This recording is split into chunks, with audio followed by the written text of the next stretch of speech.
కటిక దరిద్రంతో బాధపడుతూ పక్క ఇంటి వారికి కూడా చెప్పకుండా ఇల్లాలు కూడా అటువంటి తల్లి.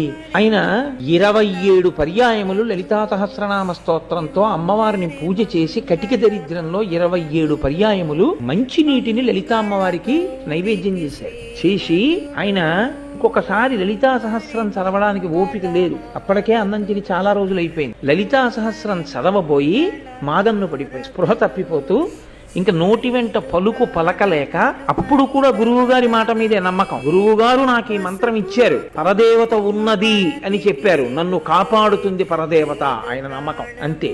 ఆయన సొమ్మసిల్లిపోయారు పూజామందిరం. పరదేవత నిజంగా వచ్చి కూర్చుని ఆయన తల ఎత్తి చేత్తో పట్టుకుని పాయసాన్నం తీసి ఆయన నోట్లో పెట్టి పసిబిడ్డకి తినిపించినట్లు తినిపించారు.